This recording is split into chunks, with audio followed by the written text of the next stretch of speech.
Entonces, para empezar, pues tenemos que la apendicitis es una inflamación de lo que viene siendo el apéndice vermiforme vestigial y es una de las causas más comunes del abdomen agudo y de las indicaciones más frecuentes de ser llevado a un procedimiento quirúrgico abdominal de emergencia en lo que viene siendo pues todo el mundo. También tenemos que tener en cuenta la parte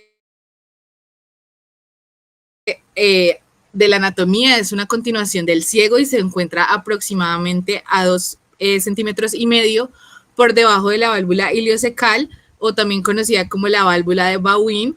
Esta se va a encontrar en la base de la confluencia de 3 tenias y la longitud va a ser variable, puede llegar a medir de 1 a 30 centímetros y en promedio es de 6 a 9 centímetros.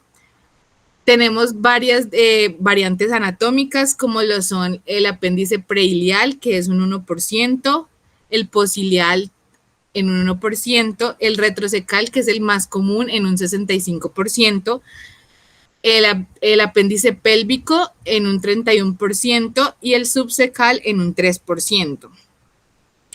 También es importante conocer la irrigación más que todo a la hora del procedimiento quirúrgico. Él está irrigado primordialmente por la arteria mesentérica superior, que va a generar la arteria iliocólica, que va a generar las principales ramas como lo son la rama ileal, la rama cecal anterior, posterior y la rama apendicular, que nos va a hacer toda la irrigación del apéndice.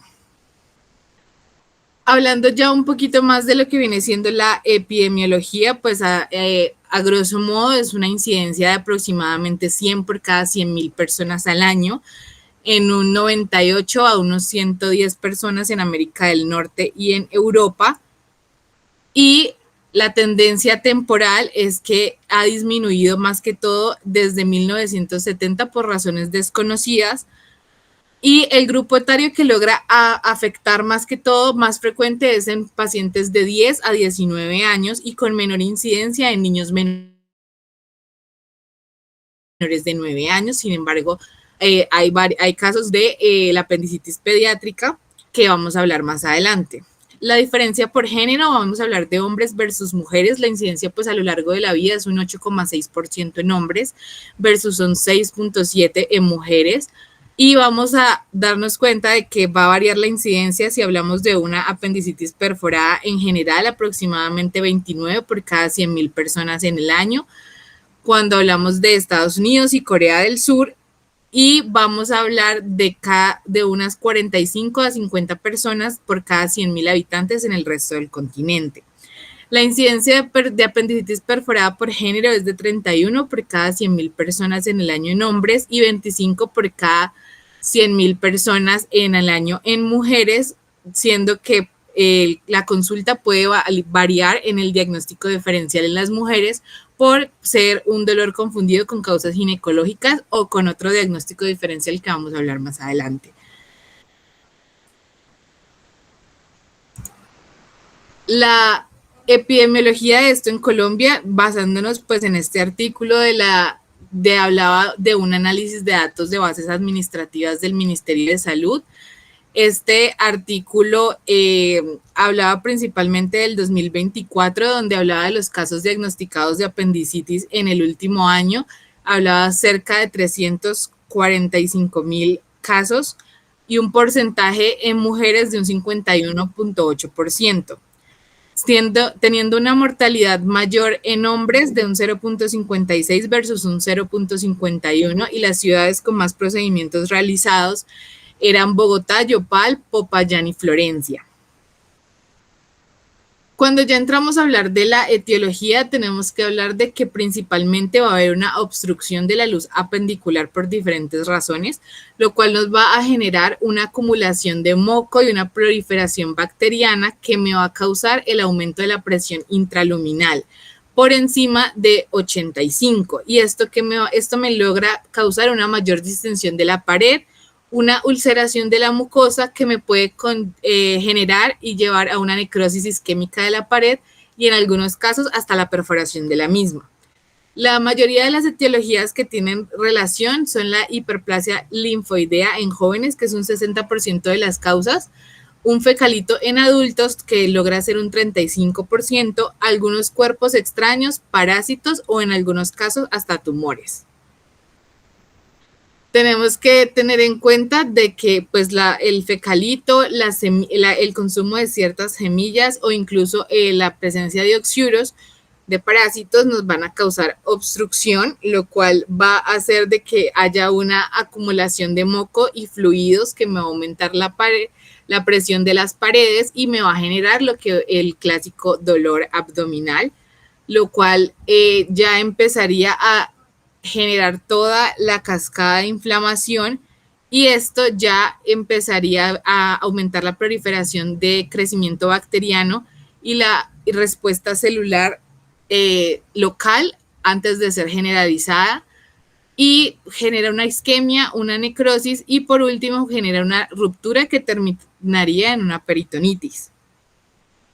Tenemos que tener en cuenta los estadios a la hora de ya el procedimiento quirúrgico. Cuando hablamos de no complicada, es una apendicitis menor a 24 horas, que la vamos a encontrar ya sea congestiva o supurativa. Una apendicitis congestiva va a ser la obstrucción del drenaje linfático y va a presentar úlceras en la mucosa y el edema parietal. Y la supurativa va a haber un aumento de la presión intraluminal que me va a bloquear el drenaje venoso y por ende el riego sanguíneo del apéndice. El moco que segrega la pared linfática se va a convertir en pus y va a haber una invasión bacteriana que se va a expandir a todas las capas. Cuando esto no se logra solucionar entre estas primeras 24 horas de inicio de la sintomatología, vamos a hablar de una apendicitis complicada cuando ya el cuadro lleva más de 24 horas y va a presentar la apendicitis gangrenada, que es donde hay mayor proliferación bacteriana, una secreción de moco que me va a llevar al compromiso arterial y va a llevar a la isquemia a un borde donde ya es antimesentérico, donde ya hay compromiso de las capas celulares por la falta de irrigación. Y la etapa final o la que nos va a causar la peritonitis es la apéndice perforada, donde vamos a tener las zonas infartadas al no tener la suficiente irrigación, pierden el contenido celular y esta va a causar un infarto celular de todas las capas que nos va a llevar a que el contenido apendicular e intestinal pasa libremente a la cavidad por la ruptura de la misma. Ahora bien, hablando de la clínica, vamos a hablar de que la clínica de una apendicitis conocida, digamos, del libro, ya sabemos que la apendicitis puede presentar diferentes sintomatologías e incluso se puede confundir con diferentes diagnósticos, pero hablando pues de la apendicitis del libro, es un inicio de dolor abdominal difuso que empieza en epigastrio o en la zona periumbilical, el cual va a causar, es causado por la distensión del apéndice y el eritema local que genera la falta de irrigación y el riego sanguíneo aumentado para tratar de compensar el daño y se va a transmitir a través del plexo solar como un dolor de características viscerales. A menudo, pues, esto se puede acompañar con intolerancia de la vía oral, náuseas e incluso llegar a episodios de émesis. Luego, cuando ya tenemos un cuadro clínico cerca de 3 a 6 horas, el dolor ya se instala como tal propiamente en la fosa ilíaca derecha, como un dolor intenso que va a empeorar con las maniobras de Valsalva y es originado principalmente por la irritación ya del peritoneo parietal posterior, que va a estar en contacto con la serosa inflamada del apéndice, que principalmente en esta etapa ya estamos hablando de un apéndice que está más de 6 horas, un apéndice congestiva o supurativa, pero que todavía no ha llegado como tal a una apéndice gangrenada. Y tenemos que tener en cuenta que el dolor va a ser transmitido a través del plexo solar y de las ramas del peritoneo parietal como un dolor ya más sordo e instalado en la fosa ilíaca derecha, que principalmente va a empeorar cuando se hacen maniobras de Valsalva o cuando se presiona el punto de McBurney. Las manifestaciones clínicas, principalmente paciente que no tolere la vía oral, que tenga náuseas, vómito, hiporexia, dolor abdominal. En otros casos puede presentar irregularidad intestinal, fiebre, malestar generalizado, diarrea, entre otros. Ya hablando más propiamente del diagnóstico, tenemos que tener en cuenta que es un diagnóstico basado en la clínica, pero es muy importante respaldarlo con hallazgos de laboratorio, como lo son la exploración física, los hallazgos de laboratorio, como lo son el hemograma, la PCR, estudios imagenológicos. Entonces tenemos que tener en cuenta principalmente los signos de los que vamos a hablar. Está el punto de McBurney, que es cuando trazamos una línea imaginaria desde el ombligo hasta la espina ilíaca anterosuperior en la unión del tercio externo con el tercio medio de esta línea. Aquí vamos a encontrar el punto de máximo dolor del apéndice por el contacto con el peritoneo parietal. También está el signo de Robson, el signo de Bloomberg, el signo del psoas, el obturador y en algunos casos logra apreciarse el Dunphy, que es el incremento del dolor con las maniobras de Valsalva como la tos. Aquí tenemos pues las diferentes ilustraciones de los diferentes signos que se realizan en la exploración física en un paciente donde sospechemos que el diagnóstico al que nos estamos enfrentando pues es una apendicitis. Cuando ya hablamos de los exámenes de laboratorio, vamos a hablar de que en un 80 o un 90% vamos a estar frente a una leucocitosis y el recuento, pero en algunos casos, como lo son el 10% restante, el recuento de leucocitos puede ser normal, más que todo en pacientes que apenas estén iniciando el cuadro clínico, es decir, que sean menos de 6 horas, donde todavía no hay una sobreproliferación bacteriana y no estamos en presencia de esta respuesta inflamatoria. También tenemos que tener en cuenta de que más del 90% va a presentar la desviación hacia la izquierda y si existen más de 20,000 leucocitos, tenemos que sospechar de que estamos ante la presencia de una apéndice de apendicitis aguda complicada. La presencia de anemia en algunos pacientes puede hacer sospechar un caso que ahorita está más que todo en los últimos estudios que tienen relación a la clínica de la apendicitis, como lo son las neoplasias de ciego. Y en los exámenes clínicos también se pide un parcial de orina que la mayoría de los casos suele ser normal e incluso se piden más que todo cuando se trata de una paciente mujer. En los exámenes ya de radiografías, ecografías, vamos a encontrar la radiografía simple de abdomen. En un 5% se logra ver el fecalito en la fosa ilíaca derecha, sobre todo más que en los niños.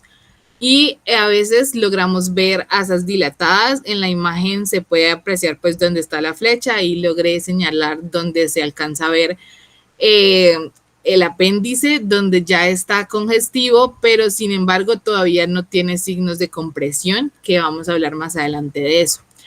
Y en la ecografía, en un 5% se logra observar el fecalito, también se señalaron con las flechas, sobre todo en niños, más que todo, porque esto va a hablar de los signos de compresión y no compresión. Y aquí tenemos lo que viene siendo la tomografía, donde podemos ver los apendicolitos, la válvula iliocecal y que más que todo, por ejemplo, no sé si logran apreciar bien la flecha verde que está señalando principalmente el apendicolito y la relación que tiene con la válvula iliocecal y el psoas, que a veces esto es lo que nos va a generar los signos clínicos, la cercanía de las estructuras y la inflamación que genera la congestión del apéndice sobre el peritoneo parietal. Ya hablando del diagnóstico diferencial, tenemos que tener en cuenta que vamos a tener diversos trastornos inflamatorios e infecciosos que nos aquejen cerca a todo lo que está en el cuadrante inferior derecho, lo que nos pueden imitar los signos y los síntomas de una apendicitis aguda y lo vamos a dividir en 4 tipos de causas. causas gastrointestinales, ginecológicas en las mujeres, geniturinarias o otras causas idiopáticas.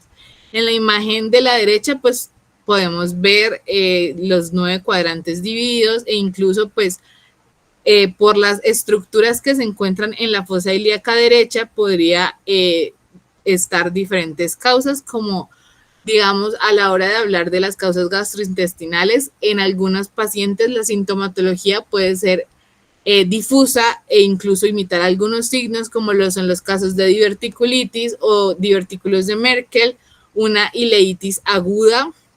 Está principalmente en fase temprana. La enfermedad de Crohn logra aumentar también cuando hablamos de las enfermedades de mala absorción o las enfermedades celíacas, principalmente en niños, logran imitar más que todo lo que son los signos de Robson, los signos del psoas y del obturador, cuando hablamos de enfermedades celíacas en niños o enfermedad de Crohn.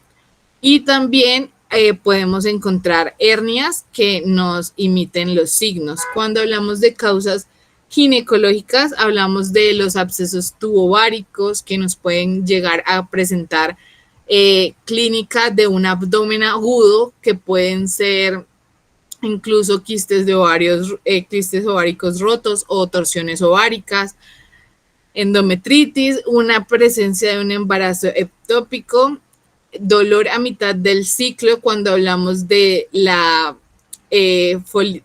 liberación de los folículos en algunas mujeres que son más sensibles, puede llegar incluso a hacer un dolor que permanezca por más de 6 horas y se logra confundir con la sintomatología del dolor agudo e intenso localizado en fosa ilíaca derecha.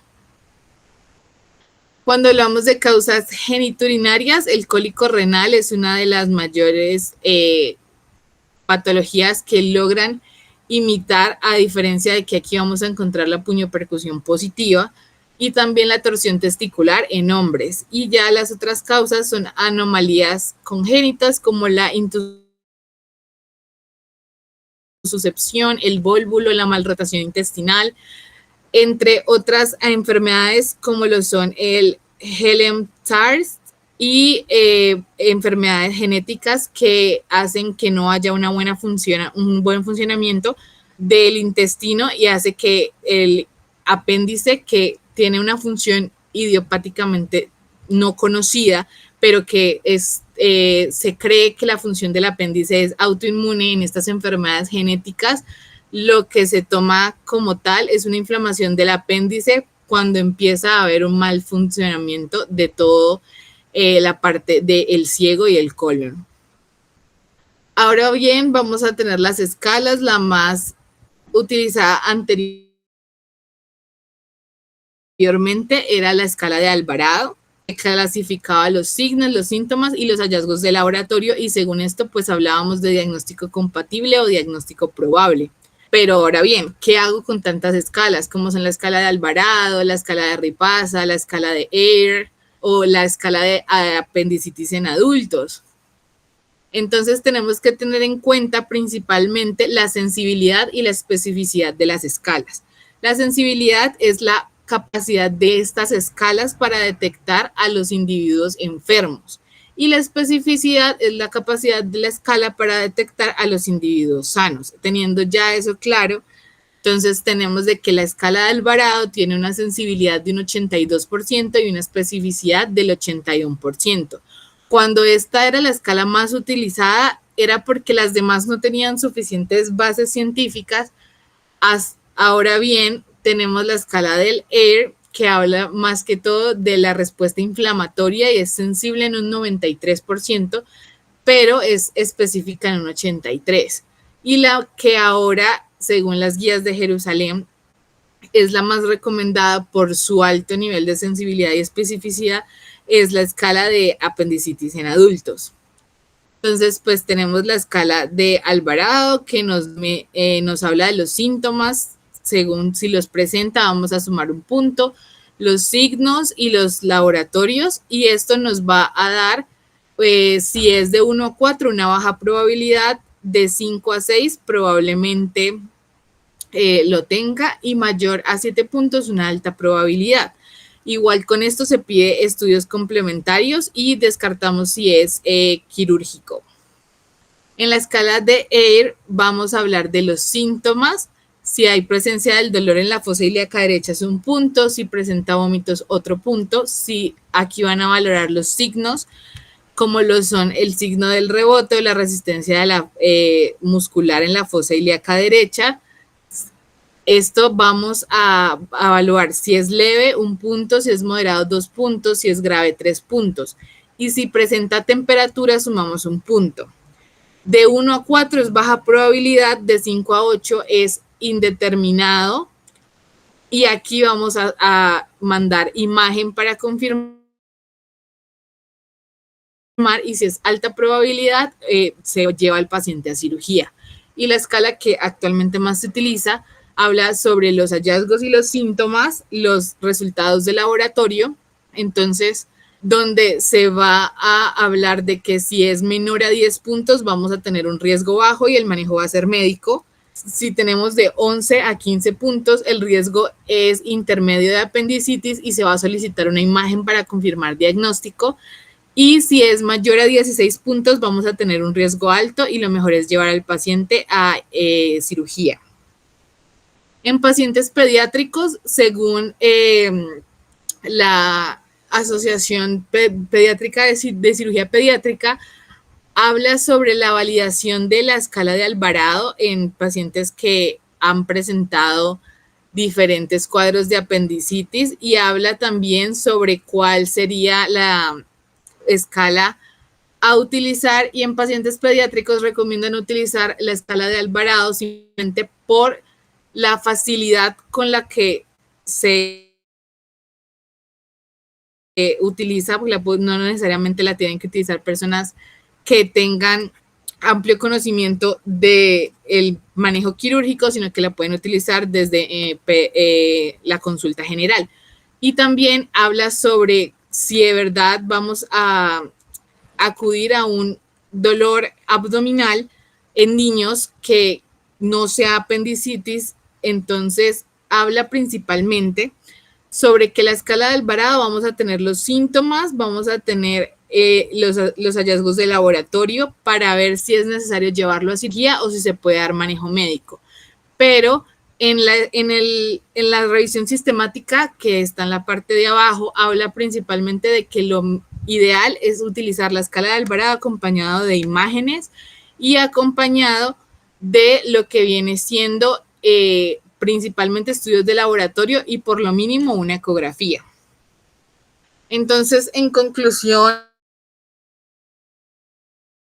de estas escalas, la recomendación es que el enfoque debe ser individualizado, estratificando el riesgo y la probabilidad de la enfermedad según el sexo, los síntomas y los signos, y tiene una recomendación 1A que es fuerte. Las escalas clínicas que logran excluir la apendicitis aguda en pacientes con riesgo intermedio siempre hablan de que requieren imágenes diagnósticas y habla de una recomendación fuerte 1A. No hacer este diagnóstico en pacientes embarazadas, habla exclusivamente de por síntomas, solo clínica. Habla de que se deben pedir para clínicos y habla de una recomendación débil de tipo 2C. Recomiendan no usar el Alvarado para confirmar el diagnóstico y hablan de una recomendación débil, más que todo en adultos, y recomiendan el uso del Eyre y de la escala de apendicitis para adultos como predictores clínicos de la apendicitis aguda en adultos como una recomendación fuerte.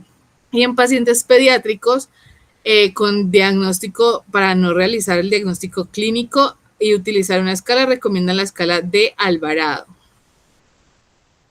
Luego hablan de lo importante que es la observación, las imágenes y el diagnóstico clínico o el acróstico DIAMOND en apendicitis para utilizar principalmente lo que viene siendo el uso de imágenes diagnósticas combinadas con laboratorios clínicos antes de basarnos simplemente en la clínica. Este es un estudio que se hizo con una población de más de 100 pacientes, en los cuales cerca de 120 dieron positivos para apendicitis. Y en el estudio de abajo hablaba de la especificidad que tenía la tomografía computarizada en pacientes que tenían sospecha de apendicitis. Entonces entramos a hablar de las imágenes. La ecografía tiene una sensibilidad del 85% y una especificidad del 90%. El TAC tiene una sensibilidad del 96% y una especificidad del 96%. Y este es más útil, en pacientes obesos, es más sensible y es más sensible a detectar las complicaciones. La resonancia es altamente sensible y específica, sin embargo es alto costo y pues no hay mucha disponibilidad cuando hablamos de puestos de salud o de nivel 1 y 2. Entonces, en los hallazgos ecográficos tenemos que tener en cuenta de que el diámetro va a ser mayor a 6 milímetros. Lo que se va a conocer como diana es que vamos a ver en las imágenes un centro hipoecoico con anillos hiper e hipoecoicos, como el signo de compresión. Y la distensión es lo que más se logra ver en la ecografía, la distensión del apéndice con la sensibilidad y el engrosamiento. Y cuando hablamos de compresión es de que si está compresible, al comprimir el punto de McBurney con el ecógrafo, logra ser compresible. Si se logra ver que se comprime, estamos hablando de que es un paciente que no está perforado, pero si logramos comprimirlo, hay un alto riesgo de perforación. Y el apendicolito en algunas ecografías se puede ver y hace un foco ecogénico con sombra posterior. Y lo ideal es que cuando se realice la ecografía también se utilice el ecodoppler para ver la vascularización, ya que cuando hablamos de un apéndice en fase ya complicada, como lo es gangrenada, no vamos a ver como tal la hiperemia en la periferia, sino que vamos a ver que hay una mayor disrupción del flujo sanguíneo. Y en la tomografía hablamos de que el tamaño también va a ser mayor a 6 milímetros. Vamos a poder ver el engrosamiento de la pared, que es mayor a 2 milímetros. Vamos a ver un realce parietal segmentario. Vamos a ver la fase de la compresión, si hay compresión inflamatoria del tejido adiposo cuando hablamos de una apendicitis no complicada, un apendicolito calcificado en apendicitis complicada. Y en algunas fases avanzadas vamos a lograr ver lo que son las colecciones, los abscesos, el aire extraluminal, signos de obstrucción e incluso los plastrones. Ahora bien, vamos a hablar del manejo no quirúrgico en la apendicitis no complicada, es decir, el manejo médico. Entonces, según diferentes estudios, es el manejo médico o no quirúrgico con o sin antibiótico seguro y efectivo para el manejo, según estos estudios que les puse aquí. Lo ideal es tratarlo por lo menos con antibiótico, ya que el estudio controlado aletrizado habla de que hay una recurrencia acumulada de 5 años, más que todo en 39.1% a un 45.3% en apendicitis no complicadas que fueron tratadas con antibióticos que mejoraron clínicamente. Pero esto es importante a la hora de hablar, pues aparte de que si ya tenemos el diagnóstico médico de que es una apendicitis que no requiere manejo quirúrgico, porque en las escalas nos dieron un puntaje intermedio o bajo, podemos dar el manejo con antibióticos e incluso se puede dar el manejo con analgésicos. Sin embargo, se debe dejar por lo mínimo en observación de 5 horas, de 5 a 6 horas, ya que esta apendicitis puede avanzar y requerir manejo quirúrgico. Ahora bien, las guías de Jerusalén hablan de que las estrategias con antibióticos son seguras en pacientes seleccionados con apendicitis no complicada y el riesgo de la recurrencia es un 39% en 5 años. pero habla de que se debe discutir el manejo con antibióticos como una alternativa segura en procedimientos quirúrgicos en pacientes con apendicitis aguda no complicada en ausencia de apendicolito, es decir, cuando hay inflamación más no hay obstrucción de la misma. Y evitar el manejo médico del apéndice, evitar el manejo no operatorio en apendicitis aguda durante el embarazo demuestra una recomendación débil, ya que esto puede llegar a complicar más allá el embarazo, cuando principalmente son ya en el tercer trimestre. También habla del uso de antibióticos de manera segura en pacientes pediátricos, como lo son, esto ya debe definirse con la clínica y con si hay respuesta en los paraclínicos, si estamos frente a una leucocitosis, escoger muy bien el antibiótico que se debe utilizar para el caso que estemos frente al niño.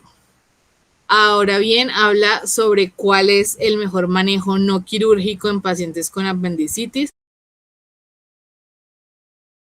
Según la revisión de estos diferentes estudios, en Corea del Sur en 2017 se hizo un estudio con 245 pacientes en la que se hizo un manejo con antibióticos y con analgésicos en pacientes que demostró una eficacia de cerca al 20, con antibióticos al 20.7% y pacientes que no utilizaron antibióticos a un 23.4%, donde fueron posibles la resolución espontánea de esta terapia y una falla terapéutica del 25.7%. También en estudios no controlados multicéntricos que estuvieron cerca de 552 pacientes, lograron evaluar lo que era la seguridad y la viabilidad de la antibiótico-terapia vía oral más la antibiótico-terapia combinada que se iniciaba con vía parenteral y luego se cambiaba a vía oral y demostró un estudio en curso que lograba avanzar a un 72%, que mejoraba y había respuesta de resolución espontánea en un 25%. Habla también sobre la evidencia actual que sugiere el uso de antibiótico-terapia de manera parenteral con subsecuente coinversión a la vía oral, es decir, empezamos con un antibiótico de manera endovenosa y luego podemos hacer el switch a un antibiótico oral y esto demostró una recomendación fuerte 1B. Y la apendicitis aguda no complicada que lograba resolver espontáneamente con tasas de fallos similares a la estadía hospitalaria y los costos. En la actualidad, pues esta data no está muy determinada, incluso en las guías de Jerusalén no hablan mucho de ello, pero sin embargo, habla de que si la tratamos a tiempo podemos lograr disminuir la estadía hospitalaria y los gastos que esto genera. El esquema recomendado son 48 horas de antibiótico endovenoso y de 7 a 10 días de antibiótico oral, que puede ser la amoxicilina clavulanato, la ceftriaxona, iniciarla en 2 gramos cada 24 horas, más metronidazol 500 miligramos cada 6. Y en caso de pacientes que sean alérgicos a los beta-lactámicos, se hace el uso de ciprofloxacina 40 miligramos cada 8, más metronidazol 500 miligramos cada 6. El manejo quirúrgico en la apendicitis aguda no complicada habla sobre cuál era mejor sobre la apendicectomía laparoscópica versus la apendicectomía abierta, y siempre las guías de Jerusalén hablan sobre que es mejor la apendicectomía laparoscópica ya que ofrece mejor recuperación, menos tiempo e incluso habla sobre los riesgos que se pueden llegar a presentar sobre las ISO y las menos estancias e incluso el entorno a el retorno de incapacidades al trabajo. Entonces habla sobre principalmente que cuando hablamos de una apendicectomía por vía laparoscópica, hablamos de menor dolor del paciente, menor riesgo de infección, menos estancia hospitalaria, menos incapacidad, menor costo e incluso menor riesgo de complicaciones, y esto ofrecía una recomendación fuerte tipo 1A. sobre las apendicectomías abiertas, ya que estas apendicectomías abiertas aumentaban el riesgo de estancia hospitalaria, de tiempo operatorio, de mortalidad e incluso de infección. Se recomendaba la apendicectomía laparoscópica, había obtenido ventajas relevantes en pacientes obesos y en pacientes en los extremos de la edad, e incluso en pacientes con múltiples comorbilidades, como pueden ser hipertensión, diabetes, y esto disminuía los factores de riesgo en el peri y en el posoperatorio con una recomendación débil de 2B. Sin embargo, en las guías hacen bastante énfasis en que es mucho mejor acceder a una apendicectomía laparoscópica si se tiene la disponibilidad y la experticia para hacerlo. Si no, pues la apendicectomía vía abierta también es una opción, y es la opción quirúrgica que se utiliza en la mayoría de centros donde no se tiene acceso a una torre de laparoscopio, pero teniendo en cuenta de que los diferentes metaanálisis que se han utilizado han presentado cohortes que logran hablar sobre las complicaciones, el mayor tiempo quirúrgico, el mayor tiempo de incapacidad, el dolor que presentan los pacientes, y pues que no tienen ventajas significativas cuando se ponen una frente a la otra. Y cuando hablamos de la apendicitis aguda complicada, pues podemos hablar de la peritonitis, del absceso y del plastrón. Cuando hablamos de la peritonitis, hablamos de que necesitamos un tratamiento quirúrgico de urgencia, que son la apendicectomía, necesitamos muestras bacteriológicas. Si hay peritonitis, realizar un lavado peritoneal. Si hay un absceso, una resección más un desbridamiento y antibiótico terapia por mínimo 3 días. Si tenemos un absceso, 2 opciones posibles son adaptar la decisión al paciente. Si es el absceso y si hay los medios, entonces si es un absceso a tratar operatorio o es un absceso que se puede tratar con antibiótico terapia. Y cuando hablamos del plastrón, tenemos que hay un tratamiento no quirúrgico de urgencia, como lo puede ser una antibiótico terapia prolongada, pero en caso de que planteemos por medio de una tomografía que hay presencia de un absceso, hay que plantearnos un drenaje guiado por ecografía, y si es accesible, vamos a presentar una evolución favorable. Si no tenemos una evolución favorable con la antibiótico terapia, entonces hablamos de un tratamiento quirúrgico de urgencia. Y si la evolución es favorable, podemos hablar de un tratamiento quirúrgico más adelante, como lo es una apendicectomía programada. Y las complicaciones, ya por último, en la apendicitis aguda, pues hablamos de la perforación o la peritonitis, la inflamación del peritoneo secundaria a una invasión local bacteriana con irrigación química, con necrosis local, contusión directa, afectación del peritoneo parietal, afectación principalmente de toda la irrigación sanguínea. Ya hablamos de la perforación, podemos hablar de que esta es principalmente, podemos tener diferentes causas, diferentes etiologías que nos generen una peritonitis, como lo son pues el apéndice perforado, una diverticulitis, una úlcera gástrica perforada, una pancreatitis, una obstrucción intestinal e incluso una hernia estrangulada. Hablamos de que las manifestaciones clínicas que nos va a presentar la peritonitis son el dolor abdominal, las náuseas, los episodios eméticos de hiporexia, en algunos casos ictericia, fiebre, toda la respuesta inflamatoria sistémica, taquicardia, distensión abdominal.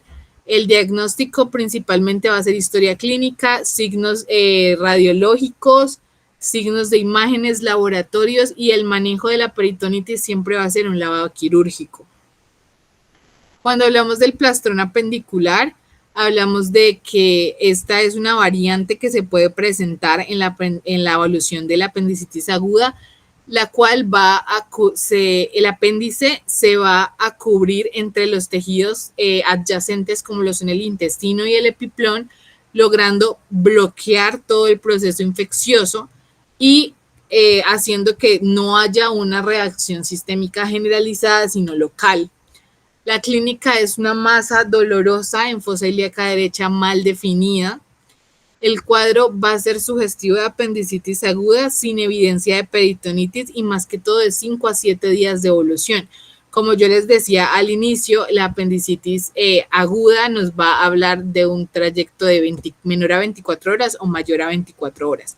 Aquí ya estamos hablando de un cuadro cuando se logró mediar, el cuerpo logró mediar toda la respuesta inflamatoria sistémica, logró generalizar, el volver el dolor generalizado a un dolor local, disminuir la respuesta y encapsular todo eso con los tejidos adyacentes, más que todo siempre son una masa formada por el epiplón y en algunos casos pedazos de intestino, y esto se desarrolla en un 2% de los pacientes con apendicitis que no acuden a consulta y o que han tenido diagnósticos erróneos, lo cual hace un retraso en el tratamiento de la fase aguda. El manejo es según la clínica del paciente. Si tiene dolor, se va a manejar con analgésicos. Siempre lo vamos a manejar con antibiótico-terapia, por lo menos 48 horas de antibiótico-terapia parenteral y 7 a 10 días de, incluso se puede extender hasta los 14 días de antibiótico-terapia oral. Y el manejo no complicado es un manejo conservador con analgésicos, observación, manejo médico y antibiótico-terapia. Y por último, el flemón o el absceso apendicular habla de una inflamación difusa de los tejidos alrededor de todo el apéndice que no logra inflamar como tal la cavidad, pero no logra hacer una cavidad cerrada y un absceso lleno de pus, lo cual va a formarme lo que conocemos como una colección localizada que es alrededor del apéndice debido a una apendicitis complicada no tratada. Y en las guías de Jerusalén hablan que el manejo no operatorio es la primera línea de la apendicitis que aguda con absceso, va a hacer el drenaje percutáneo más los usos de antibióticos de amplio espectro, lograría ser un manejo beneficioso y hablan sobre todo de ya un abordaje posterior a ser tratado con el drenaje y con la antibiótico-terapia, un abordaje laparoscópico como primera línea de la apendicitis aguda con absceso. Esto habla de que se sugiere un manejo no operatorio, es decir, drenaje más antibiótico-terapia, cuando no se cuenta con la experticia para manejar una torre laparoscópica y no se quiere llegar a hacer una apendicitis abierta. Y esto tiene una recomendación débil 2B. Y el manejo quirúrgico en apendicitis con flemón o absceso en una alternativa más segura a menor estancia son las readmisiones, las intervenciones quirúrgicas adicionales, la reinfección e incluso aumentar los riesgos y los costo-beneficios que esto genera. Entonces recomiendan un abordaje laparoscópico como manejo de elección en la apendicitis aguda complicada con flemón y absceso bajo un umbral de conversión, y esto también tiene una recomendación débil 2B.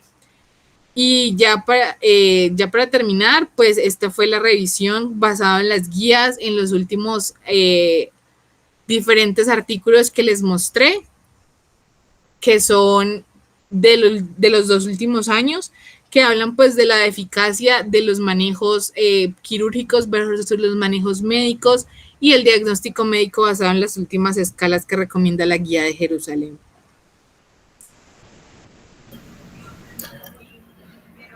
Doctora, la felicito. La felicito. Me encanta a una persona de formación, médico ya prácticamente, hablar en la forma que habló, en la forma que usted expuso. Realmente quedó muy, pero muy claro y realmente retomó todo lo actualizado, tanto de la fisiología como la fisiopatología del manejo de la apendicitis.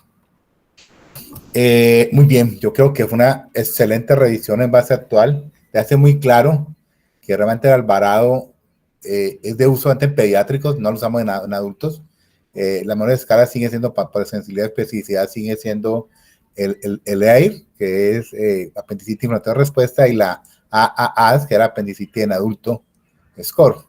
Pero nunca olviden que la parte clínica es importante también, ¿no? Si ustedes ven todos los SCORE, no se fíjen solamente en el SCORE, también deben tener muy claro la parte del comportamiento clínico. Entonces los scores simplemente hacen como un resumen de cómo es el comportamiento clínico de apendicitis. La parte de cositas más de pues, aplicarle de pronto la parte práctica, aunque ya nos va a acabar el tiempo, porque realmente el tema quedó totalmente muy bien revisado. Es el tiempo de evolución. Generalmente las apendicitis no se perforan antes de 24 horas, menos del 7% se perfora antes de 24 horas. Después de las 24 horas ya la perforación va en forma exponencial con el tiempo, casi que al tercer día ya casi el 95-100% del apéndice están perforadas. Por eso es que históricamente se conocía antes como el cólico de Miserele, que realmente que empezaba el dolor, a los 3 días le estaban cantando las misas porque era la evolución de la apendicitis. En la fase inicial, lo que está muy clara es tener mucho, no se angustien con la observación. El bajo porcentaje de pacientes que perforan las primeras 24 horas le permite tener un rango de observación. Habló ella del dolor visceral y el dolor parietal. El dolor visceral es el peso celiar que habla de ella, es el peso celíaco. Generalmente ese es el dolor visceral en la fase inicial de la apendicitis, que pueden confundirlo tranquilamente ustedes como una epigastralgia, como una gastritis. El dolor visceral tiene la característica que es una transición del dolor por unas fibras delgadas, amielínicas, de baja conducción, que no tienen representación cortical y tienden a localizarse a nivel del epigastrio y periumbilical, donde localiza el plejo celíaco. Antes el dolor visceral tiene un tiempo de duración aproximadamente de 8 a 10 horas. Posteriormente el dolor se localiza más a nivel de fosa ilíaca derecha a medida que el apéndice evoluciona y aparece el dolor de tipo parietal, que es un dolor ya localizado, la transmisión después con las fibras A o fibras mielínicas, y ese es un dolor más localizado porque ya tiene una representación cortical. Entonces no les dé mucho temor. Sospechen siempre la apendicitis en un paciente que llegue con un cuadro, que esté con epigastralgia y que nunca ha tenido gastritis, piense que puede ser un dolor visceral de acuerdo de la presentación de la apendicitis. Lo que comentó la doctora, el laboratorio, el hemograma. El mayor porcentaje de hemograma en la fase inicial de la apendicitis son normales. Entonces no se confíen siempre nunca se confíen 100% que el hemograma. Esa es la leche y el pan. A todos les piden hemograma, a todos les piden parcial de orina. Ella lo comentó. El parcial de orina puede alterarse por la proximidad del apéndice, que al 60%, 65% son de locaciones retrosecales, no es retrocólica, no es retrosecal, que tienen cercanía con el uréter y pueden alterar un parcial de orina. El parcial de orina puede ir con hematuria y leucocituria y ser una apendicitis. Entonces siempre el cuadro clínico es muy, muy, muy, muy importante. La parte de los exámenes, cuando un paciente tiene mucha leucocitosis, en pacientes con apendicitis, uno ya empieza a pensar que se trata de una apendicitis complicada. Y la otra es diagnóstico diferencial, por de mujeres. Las patologías que más producen leucocitosis en mujeres son las enfermedades pélvicas inflamatorias. Entonces los laboratorios son importantes. Vea que en todas piden hemograma y piden PCR, los dos marcadores importantes inflamatorios. O sea, pedir hemograma, pedir PCR, y uno debe pedir parcial de orina solamente si el paciente tiene algún tipo de síntomas urinarios. El cuadro clínico es muy importante. ¿Por qué se perfora? Porque lo que comentó la doctora, las diferentes fases de apendicitis, lo que parte es con una obstrucción, la mayoría son esta obstrucción no es fecalito, es más en pacientes jóvenes porque tiene tejido linfoide. Entonces hay una obstrucción, hay una acumulación de líquido, aumento de la presión, compromiso de la mucosa, hay un crecimiento bacteriano que comenta la parte de forma pus. A medida que aumenta la presión, la primera irrigación que se compromete es la irrigación linfática, entonces la apéndice coloca hematosa. La segunda que se compromete es la irrigación venosa, la apéndice coloca necrótica, y cuando hay un componente ya de la tercera irrigación que se compromete es la vascular y hay un área de necrosis. Entonces, como hay un aumento de la presión intraluminal, se producen las perforaciones del apéndice, que a la mayoría de las veces se perforan al lado contrario de la parte vascular por la parte atimesentérica. Embarazadas, pilas con embarazadas son totalmente diferentes por muchas razones. Una, las embarazadas hacen leucocitosis fisiológicas. Entonces, cuando usted mira un hemograma de una mujer embarazada, no se fijen en el hemograma. En el hemograma no se fijen los leucos, hacen neutrofilia. Fíjense en los neutrófilos. La mujer embarazada hace leucocitosis, simplemente por la cuestión del embarazo, y eleva marcadores y todo. Entonces, el cuadro clínico de mujer. Y la otra es que En las mujeres embarazadas, los hallazgos clínicos son totalmente diferentes, porque a medida que crece el útero, el apéndice se va desplazando lateralmente y hacia arriba. Tanto que uno opera a las mujeres embarazadas con dolores casi localizados a nivel del hipocondrio derecho, porque el apéndice se va desplazando. Entonces, la mujer embarazada es totalmente diferente. Y en mujer embarazada uno sí debe tener un estudio de imágenes para asegurar realmente, y lo que comentó muy claro, el manejo médico en mujeres embarazadas no. Diagnóstico de apendicitis en mujeres a una apendicitis no complicada es manejo quirúrgico. De los estudios de imágenes, la ecografía toma cada vez más valor, es el primer examen de elección, pero la principal aplicación es en niños. En niños el diagnóstico principalmente lo hace, el primer estudio de imágenes es hacerlo por ecografía, igual que en mujeres embarazadas. La otra, el TAC, el de mayor sensibilidad y mayor especificidad. Es el mejor método diagnóstico para apendicitis, la tomografía. Y la resonancia magnética, que tiene una sensibilidad y especificidad muy parecida o superior, que tiene diferente, la aplicabilidad no es igual que el TAC, o sea, pero más o menos son similares. La resonancia prácticamente queda para aplicación en mujeres embarazadas. El TAC es para aplicación en mujeres embarazadas con diagnóstico de sospecha de apendicitis. Pero el mejor método de elección en diagnóstico para apendicitis es la tomografía. ¿Por qué es menos frecuente en niños? Es porque el apéndice de los niños es diferente al apéndice de los adultos. Realmente el apéndice se produce por obstrucción. En neonatos y en niños muy chiquiticos, el apéndice tiene una base muy ancha, como en forma como una pirámide, como un triángulo grande de base ancha. Entonces es menos probable que se obstruya. Eso hace que uno realmente no vea apendicitis en niños muy pequeños, porque anatómicamente el apéndice es diferente. Importante, me imagino sobre eso, sí es claro que prácticamente la escala Alvarado que hemos aplicado a niños, yo probablemente no aplicamos ya la escala Alvarado, la que se está aplicando ahora es la AIR, se aplica la AAD, la ripasa que comenta la doctora, la comentó solamente, yo le he dicho a ustedes que la ripasa es una buena escala, pero es para pacientes orientales. O sea, yo le he dicho a ustedes, esa escala la aplican ustedes y el paciente que llegó es el dueño de un restaurante chino, porque la ripasa es una escala que se aplica a pacientes orientales. El manejo de la apendicectomía laparoscópica sobreabierta, no cabe duda, la laparoscopia es mucho mejor en forma es mucho mejor, mucho menos trauma, mucho menor adherencia, recuperación mucho más rápida, mucho menos dolor, el paciente se recupera más rápidamente. Realmente en las guías, todo